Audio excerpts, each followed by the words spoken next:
ہندوستان کے سنویدھان کے تابع کیا، اور مجلس اتحاد المسلمین نے اس بات کا اعلان کیا کہ ہم بھارت کی سیاست میں حصہ لیں گے، اور ہمارا مقصد یہ ہے کہ بھارت کے آئین اور سنویدھان میں جو رائٹ ٹو ایکوالٹی کا ذکر کیا گیا ہے، جو فریڈم آف ریلیجن کا ذکر کیا گیا ہے،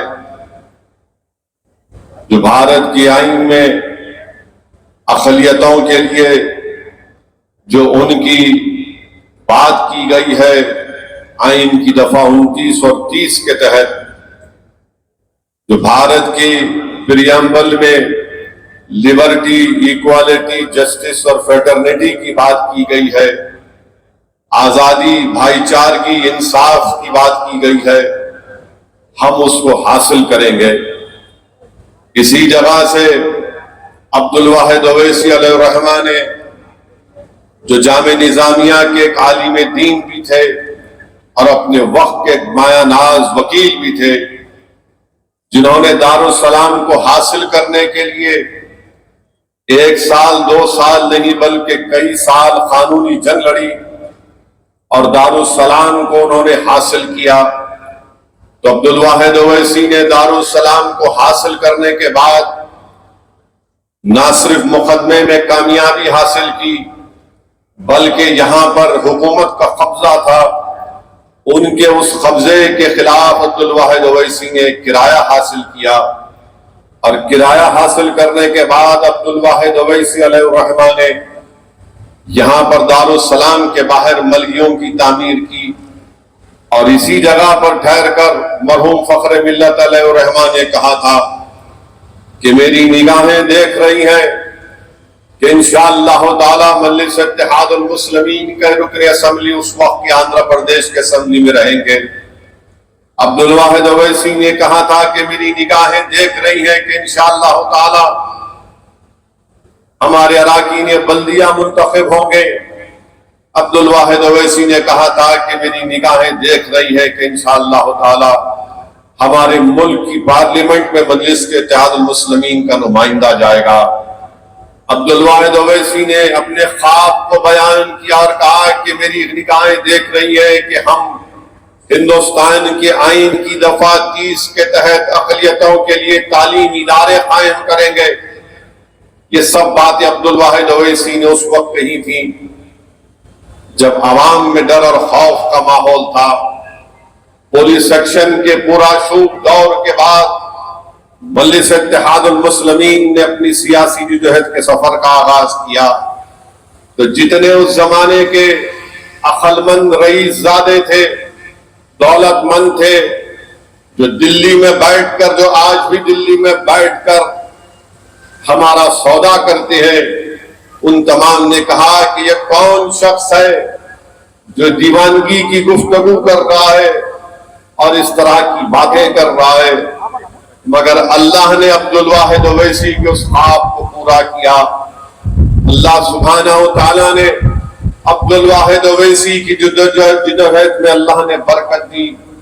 میں لاکھوں سلام پیش کرتا ہوں عبدالواحد اویسی رحمت اللہ علیہ اور ان کے تمام ساتھیوں پر۔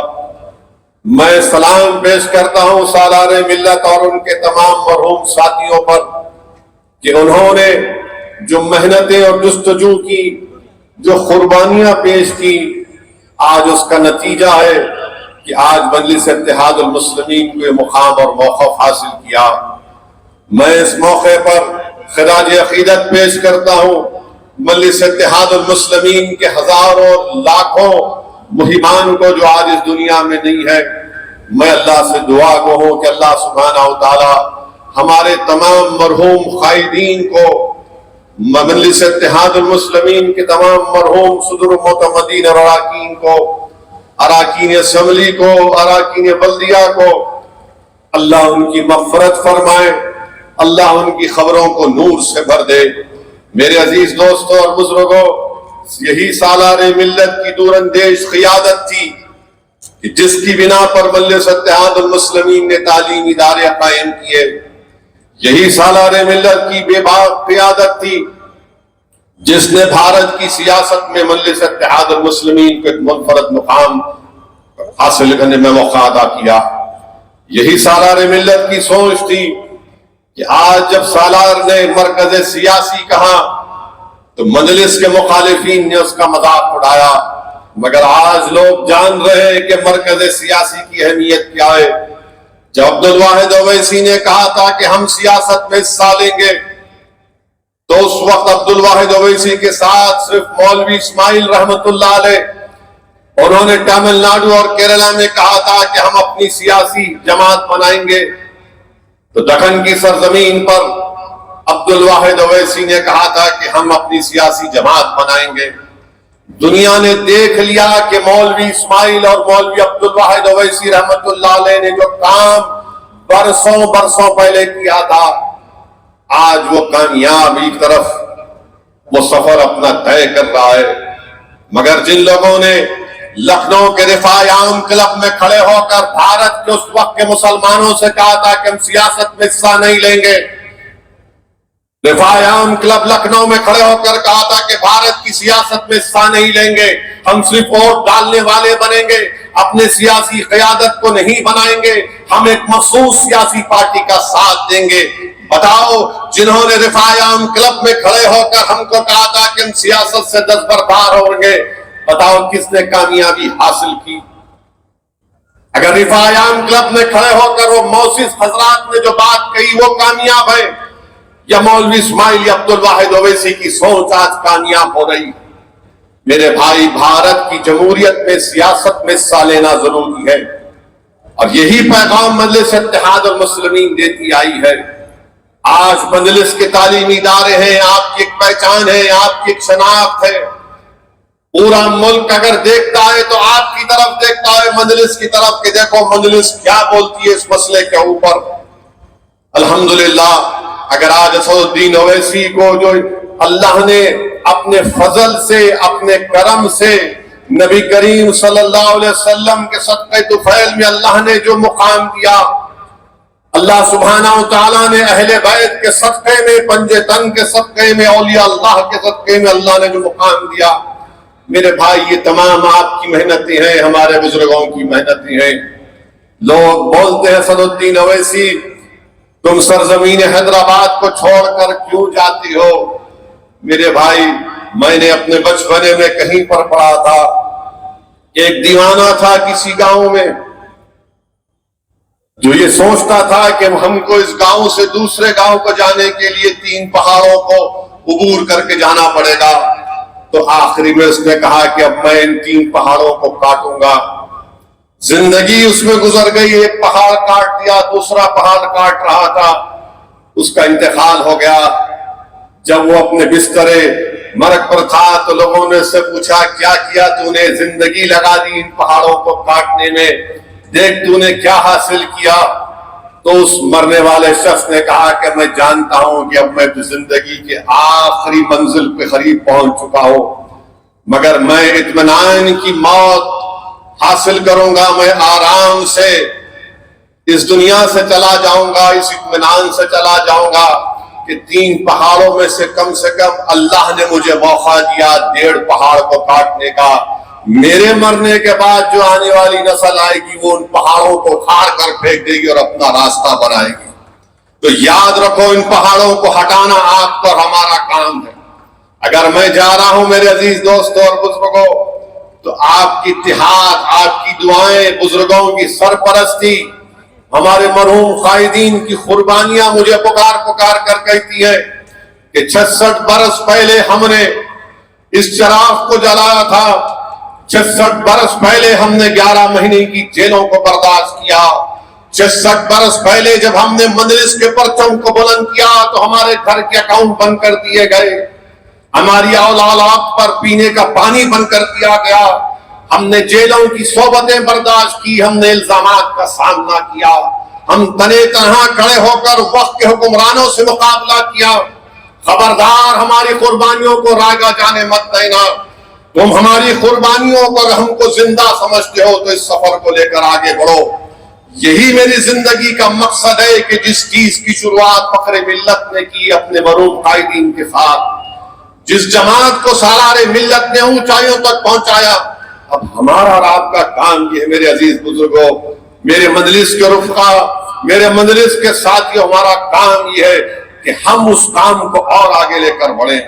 یقیناً الزامات کا سامنا کرنا پڑتا ہے، یقیناً ہم پر انگلیاں اٹھائی جائیں گی، کیچڑ پھینکا جائے گا، مگر میرے بھائی 66 برس پہلے دارالسلام نہیں تھا، 66 برس پہلے یہ تعلیمی ادارے نہیں تھے، 66 برس پہلے یہ 44 اراکین بلدیہ، یہ 7 اراکین اسمبلی، 2 رکن پارلیمان، بہار میں آپ کے رکن اسمبلی، مہاراشٹرا میں آپ کے 2 رکن اسمبلی، آپ کے رکن بلدیہ گجرات میں، رکن بلدیہ اتر پردیش میں، مدھیہ پردیش میں، آندھرا میں، کرناٹکا میں کچھ نہیں تھا۔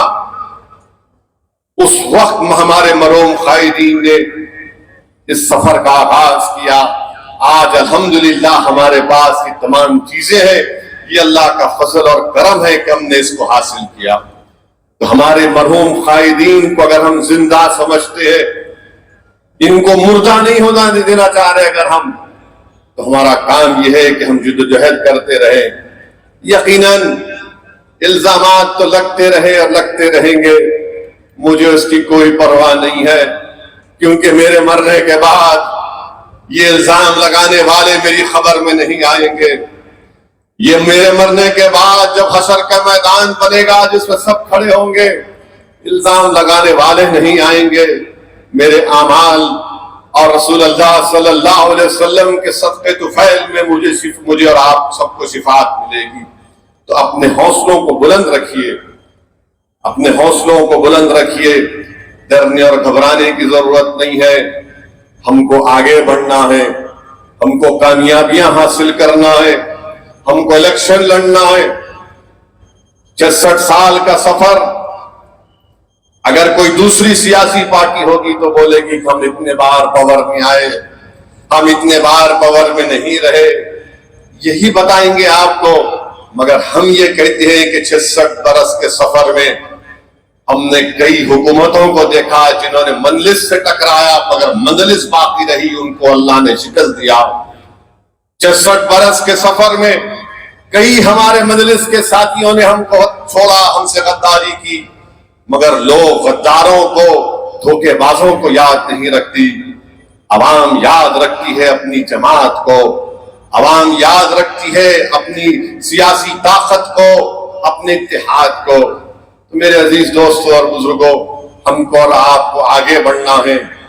یقیناً مخالفین مجلس اس وقت بھی تھے جس وقت عبدالواحد اویسی اراکین شورا کو جمع کیے، مخالفین مجلس نے شورا کو لے کر چلے گئے تھے۔ جس وقت جلسہ ہو رہا تھا پسل بنڈے کے اوپر، راتوں رات شورا کو لے کر بھاگ گئے، پورے کے پورے غائب ہو گئے پورے۔ عبدالواحد اویسی رحمت اللہ علیہ نے عوام سے کہا کہ میں آپ سے رضا نامزدگی چاہتا ہوں، میں آپ سے اجازت چاہتا ہوں۔ تو اب اس وقت بھی مخالفین مجلس نے اپنے اخبار میں لکھا تھا کہ اویسی نے شورا کو چورا کر دیا۔ تو میرے بھائی، مخالفین ہر دور میں رہیں گے۔ یاد رکھیے، ابو جہل، ابو لہب کی اولاد صبح قیامت تک رہے گی۔ یزید کے چاہنے والے، یزید کے چیلے صبح قیامت تک رہیں گے۔ میر جعفر، میر صادق ہمیشہ تھے اور رہیں گے، مگر ہمارا کام یہ ہے کہ جیسا کہ احمد پاشا قادری نے کہا کہ ہم حسینیت کے پرچم کو بلند کرنا ہمارا کام ہوگا۔ ایثار اور قربانیوں کو دے کر ہم نے مقام کو حاصل کیا۔ ہم نے کوئی چمن میں چل کر یا پبلک گارڈن میں چل کر یہاں تک نہیں پہنچے، ہم خاک اور خون کے دریاؤں سے گزرنا پڑا، جیلوں میں بیٹھ کر اپنی مجلس کی کامیابی کے لیے دعائیں کرنی پڑی، پولیس کی لاٹھیاں کھانی پڑی، تب جا کر اللہ نے ہم کو مقام دیا۔ تو میرے عزیز دوستوں اور بزرگوں، میری عزتدار ماں اور بہنوں، مجلس اتحاد المسلمین کے سفر کو ہم کو اور آپ کو لے کر آگے بڑھنا ہے۔ یقیناً آنے والے دنوں میں پارلیمنٹ کا الیکشن ہے۔ میں اپنے مجلس کے رفقاؤں سے اپیل کروں گا کہ پہلے سے زیادہ میں آپ سے گزارش کر رہا ہوں کہ آج یا ایک ہفتے میں یا 12 مارچ کے بعد پارلیمنٹ کے الیکشن کے تاریخ کا اعلان ہوگا. میں آپ سے صرف یہی اپیل کر رہا ہوں کہ 60 دن آپ اور ہم دن رات ایک کر دیں اور مجلس اتحاد المسلمین کی اس کامیابی کو، اپنی برتری کو، اپنے اتحاد کی نشانی کو اور مضبوط کرے اور مجلس اتحاد المسلمین کو ہم کو کامیابی سے ہمکینار کرنا ہے.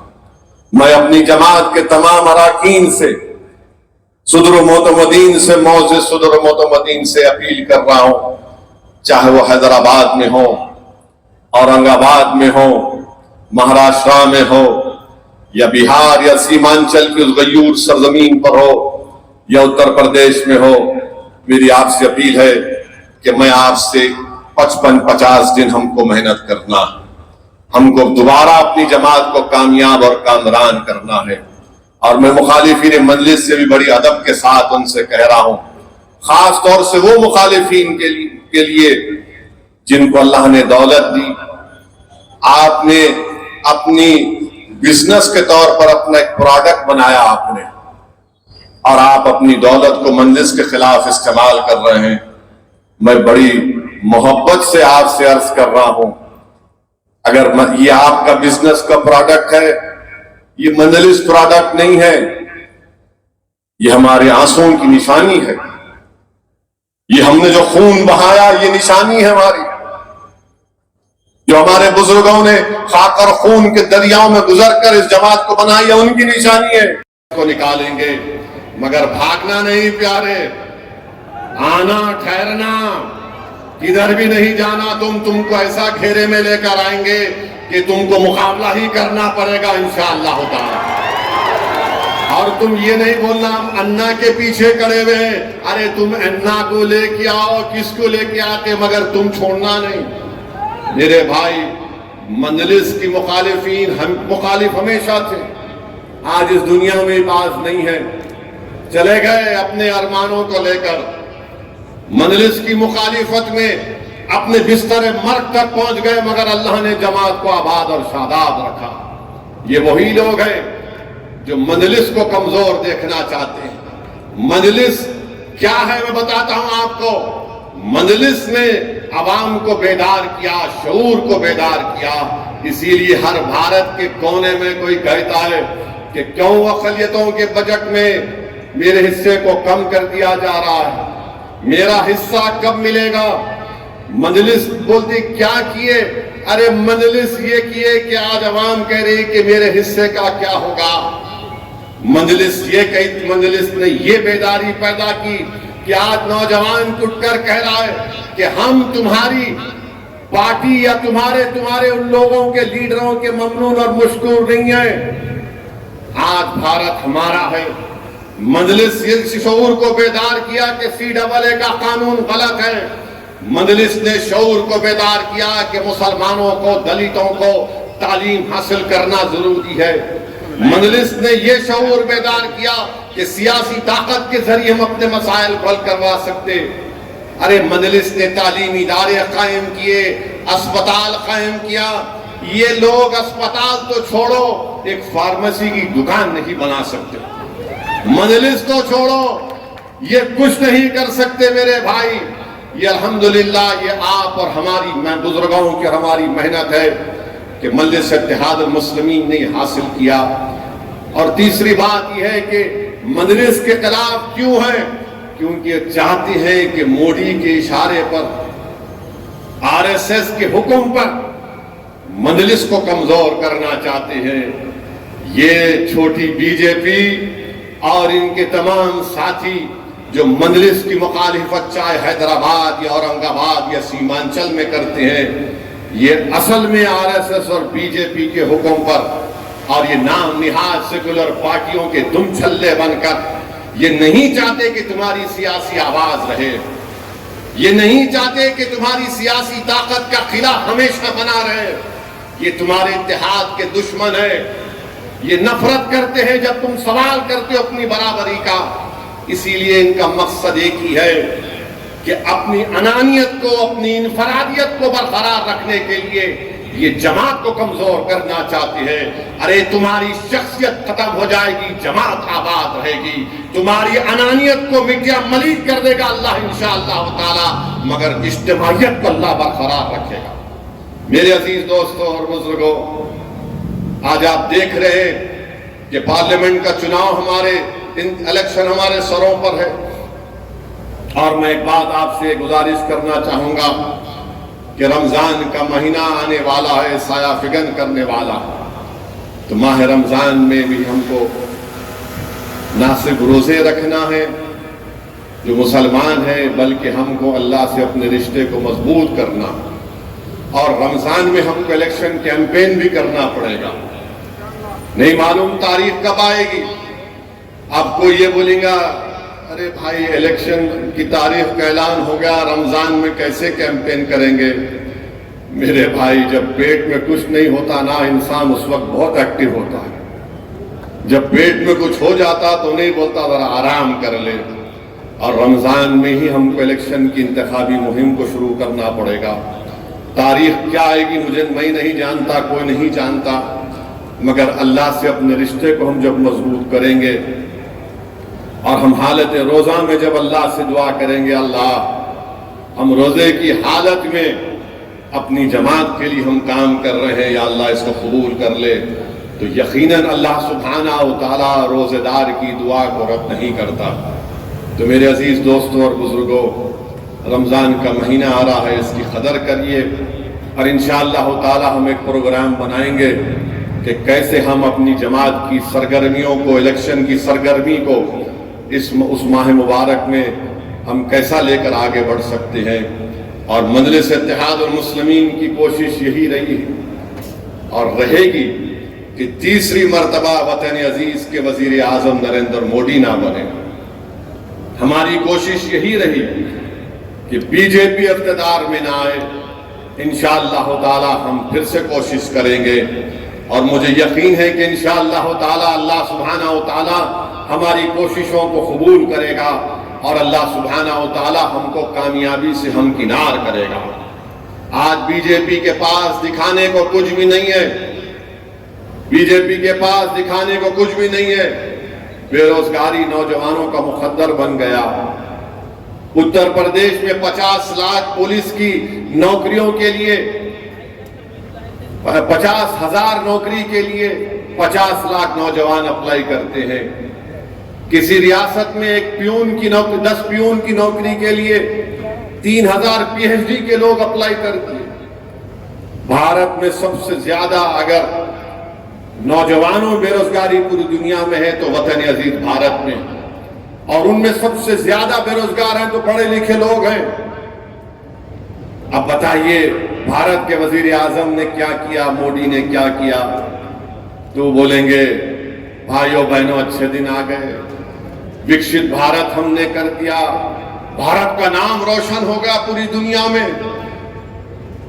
نریندر مودی سے ہم کہنا چاہیں گے کہ آپ نے روزگار نہیں دیا بلکہ بے روزگار بنا دیا نوجوانوں کو آپ نے. آپ سوچئے تھوڑی دیر کے لیے کہ اسرائیل 30,000 فلسطینیوں کو شہید کر دیا غزہ میں. 20 لاکھ کی آبادی میں 13 لاکھ بے گھر ہو گئے لوگ. اس 30,000 میں 16,000 بچے مر گئے. پینے کا پانی نہیں ہے، کھانے کو کھانا نہیں ہے، اسپتال میں دوائیں نہیں ہیں. اور یہ غزہ کے غریب فلسطینی اسرائیل میں جا کر کام کرتے تھے، کیونکہ اسرائیل ان لوگوں کو کام کرنے نہیں دے رہا ہے، غزہ اور ویسٹ بینک کے فلسطینیوں کو. تو اسرائیل نریندر مودی سے کہتا ہے کہ ہم کو بھارت سے نوجوان دلاؤ. مودی جی یہ کون سا وکست بھارت ہے کہ اسرائیل میں نوکری کرنے کے لیے جہاں پر جنگ چل رہی ہے بھارت کا نوجوان اپنی جان کو ہتھیلی رکھ کر جا رہا ہے. آپ نے روزگار دے دیے. ہزاروں نوجوان بھارت کے کھڑے ہوئے ہیں اسرائیلی کمپنیوں میں نوکری لینے کے لیے، اسرائیل کو جا کر کام کرنے کے لیے. کتنا جھوٹ بی جے پی کہتی ہے کہ ہم نے روزگار دے دیا. کہاں روزگار دیا آپ نے؟ اگر آپ نے روزگار دیا ہوتا تو ہمارا محمد سفیان نارائن پیٹ کا اور محمد افسان بازار گھاٹ کا کیوں رسیا جاتے؟ وہ گجرات کا ہمارا بیٹا کیوں رسیا جاتا جو آج مر گیا وہاں پر جنگ میں؟ میرے بھائی، بے روزگاری بہت بڑا مسئلہ ہے۔ میں بھارت کے نوجوانوں سے اپیل کر رہا ہوں کہ سوچو، سوچ سمجھ کر ووٹ ڈالو۔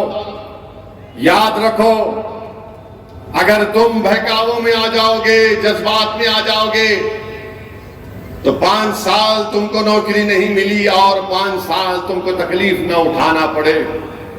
ہاں، اسد الدین اویسی کا نام لے کر تمہارے دل کو تو خوش کر دیا جا سکتا ہے، مگر تمہارے پیٹ کو خوش نہیں کیا جا سکتا۔ اویسی کی نفرت پیدا کر کے تم کو خوش تو کیا جا سکتا ہے، مگر تمہارے گھر میں چراغ نہیں جلے گا۔ مسلمانوں کو بدنام کر کے تم کو کچھ جھوٹا پیغام تو دیا جا سکتا ہے، مگر تمہارے ماں باپ کے خوابوں کو پورا نہیں کیا جا سکتا۔ ہمارے مسجدوں کو شہید کر کے تمہارے گھر نہیں بن پائیں گے، یاد رکھو۔ میرے عزیز دوستوں اور بزرگوں، یہ بات سب کو سمجھنے کی ضرورت ہے، مگر آج ہم کیا دیکھتے ہیں کہ ہماری شناخت کو ختم کرنے کی کوشش کی جا رہی ہے، مسجدوں کو ہم سے چھیننے کی کوشش کی جا رہی ہے، شریعت پر عمل نہ کرے، یونیفارم سول کوڈ کی بات کی جا رہی ہے، CAA کے قانون کے رولز کو بنا کر ہم کو ہمارے ہی ملک میں کاغذ دکھانے پر مجبور کیا جائے گا۔ میرے بھائی، یہ بات میں آپ سے کہہ رہا ہوں، یہ آپ کو سمجھنے کی ضرورت ہے۔ اور لوگ مجلس کے مخالفین بولتے، اسد صاحب اگر خاموش بیٹھ گئے تو اچھا ہوگا۔ ارے دیوانے، تیرا باپ جب تیری ماں سے نکاح کرا تو اگر خاموش بیٹھتا تو نکاح نہیں ہوتا، بولنا پڑا۔ تیری اماں قبول ہے تو تو پیدا ہوا دنیا میں، بولنا پڑتا نا۔ نکاح جب ہوا، نکاح جب ہوتا ہے، قاضی سے شادی جس کی ہوئی، سسرے کا ہاتھ تمہارے ہاتھ میں، گواہ رہتے، قاضی صاحب پوچھتے قبول ہے؟ عمر دولہا بولا قاضی صاحب بولتے کیا ہوگا اس کو، ڈیف اینڈ ڈم تو نہیں ہے بیچارہ۔ قاضی صاحب پھر پوچھتے قبول ہے؟ بولنا پڑتا قبول ہے، تو سسرا ہاتھ دباتا ہے ہاں۔ دلہن کو جا کے جب پوچھتے تو دلہن شرماتی، تو دلہن کی خاموشی کو رضامندی بھی تصور کرتے، دولہے کی خاموشی کو رضامندی تصور نہیں کرتے۔ اگر دولہے ہے تو بولنا پڑتا، لڑیں گے، انتخابات لڑیں گے، ناانصافی کے خلاف بولیں گے، جد و جہد کریں گے، جستجو کریں گے، مصائب اور مشکلات کو اٹھائیں گے، جھوٹے الزامات کا مقابلہ کریں گے اور حق کو غالب کریں گے انشاءاللہ تعالی۔ یہ ہم کو کرنا ہے۔ اگر مخالفین مجلس نہیں بولنا، ارے دیوانے، پارلیمنٹ میں اگر نہیں بولتے تو حیدرآباد کی عوام ووٹ ڈالتی میرے کو۔ حیدرآباد کی عوام جانتی ہے کہ حیدرآباد کی عوام نے سالار کو دیکھا کیسے ایک شخص نے 20 سال تک بھارت کی پارلیمنٹ میں بے باک طریقے سے غریبوں اور مظلوموں کی آواز کو اٹھایا۔ یہ حیدرآباد، اورنگ آباد اور سیمانچل کی عوام دیکھتی ہے مجھے اور امتیاز جلیل کو رختور الایمان کو اسمبلی میں، اور مہاراشٹرا میں مفتی اسماعیل کو اور شاہ صاحب کو دیکھتی ہے کہ کیسا بے باک طریقے سے لوگ اپنے مسائل کو اٹھاتے ہیں، حکومتوں کو مجبور کرتے ہیں۔ اسد الدین اویسی اور امتیاز جلیل نے بھارت کی پارلیمنٹ میں سب سے زیادہ سوال کیے۔ نفرت کیوں ہے مجلس سے؟ یہ بہت پوچھتے ہیں، یہ بہت لڑتے ہیں، یہ بہت حکومت کے سامنے کھڑے ہو کر اپنی بات کو دلیل اور بھارت کے سنویدھان کے دائرے میں رہ کر بولتے، اس لیے ان کو تکلیف ہے۔ میرے بھائی، پارلیمنٹ میں آپ نے دیکھا کہ ہم نے کھڑے ہو کر کہا CAA کا قانون نہیں مانتے، میں نے اس قانون کو پھاڑ دیا۔ دوسرے بھی پھاڑ سکتے تھے، نہیں پھاڑے۔ حیدرآباد کا ایک لفظ ہے، پھاڑنے پہ نہیں بولنا چاہوں گا، آپ کچھ نہیں کر سکے۔ ٹرپل طلاق کا قانون آیا، آپ نہیں بول سکے۔ مودی کے